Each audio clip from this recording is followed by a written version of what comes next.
Sahabat-sahabat sekalian, ada 10 kesombongan yang tersembunyi yang harus kita waspadai. Mana 10 kesombongan tersembunyi yang harus kita waspadai? Yang pertama adalah berdoa untuk dirinya melupakan orang tua dan gurunya. Itu kesombongan tersembunyi. Seolah-olah nggak ada jasanya orang tua, nggak ada jasanya guru, sampai kita melupakan dalam doa-doa kita. Tidak boleh. Itu bagian daripada kesombongan tersembunyi. Yang nomor kedua adalah kesombongan tersembunyi itu di daerahnya ada masjid, tapi dia tidak mau datang ke masjid. Di kompleknya ada masjid, tidak mau ke masjid. Di kampungnya ada masjid, tidak mau ke masjid. Itu kesombongan tersembunyi. Gitu. Sampai ya ada namanya Abdullah bin Umi Maktum, orang buta padahal tidak bisa melihat.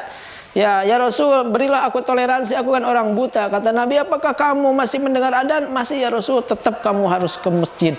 Itu luar biasanya. Makanya yang nomor kedua adalah orang yang sombong tersembunyi itu di daerahnya ada masjid tapi tidak mau ke masjid. Yang nomor ketiga adalah masuk masjid tapi tidak tahiyatul masjid. Masuk ke masjid tidak sholat dulu 2 rakaat. Itu adalah kesombongan, sombong, ya tidak menghormati masjid. Jadi tahiyatul itu kan penghormatan. Masjid berarti menghormati masjid. Kalau masuk ke masjid tanpa tahiyatul masjid berarti sudah sombong dia. Selanjutnya nomor keempat, melewati pekuburan tapi tidak membaca salam. Ya orang-orang yang ada di pekuburan memang jasadnya mungkin sudah mati, sudah tidak apa-apa, tapi ruhnya ada melihat. Gitu, maka sombonglah kita kalau tidak menyapanya dengan salam. Harusnya mengucapkan salam, assalamualaikum ya ahlad diyar minal mu'minin wal mu'minat wal muslimin wal muslimat insyaallahu ta'ala bikum lahikun. Gitu, nas'alullaha lana walakum al-afiyah. Harusnya membacakan doa ketika melewati pekuburan. Kalau tidak berarti kita sudah sombong secara tersembunyi. Yang nomor kelima, yaitu mempunyai Al-Quran tapi tidak mau membacanya. Al-Qurannya banyak, di lemarinya, di raknya, di mana-mana banyak, tapi tidak disentuhnya, tidak dibacanya. Dia sudah sombong secara tersembunyi. Selanjutnya nomor keenam, diundang teman tapi tidak mau datang. Teman nikahan, teman ada acara diundang tapi tidak datang. Itu adalah kesombongan tersembunyi. Selanjutnya yang nomor ketujuh, bermukim di suatu tempat tapi tidak mau kenal dengan daerah setempat itu. Tidak mau kenal dengan Pak RT, tidak mau kenal dengan Pak RW, dengan ustadz, dengan tokoh masyarakat. Dia hidup sendiri aja padahal di tengah komunitas orang banyak. Itu orang yang sombong secara tersembunyi. Yang nomor ke-8, ada orang yang berilmu di sekitar kita tapi kita tidak memanfaatkan ilmunya. Di situ ada kiai, di situ ada ustadz, ada ustazah, tapi nggak mau ikut kajiannya, nggak mau bertanya, nggak mau memanfaatkan ilmunya, nggak mau memakmurkan majelis-majelisnya. Berarti kita sudah menjadi manusia sombong secara tersembunyi.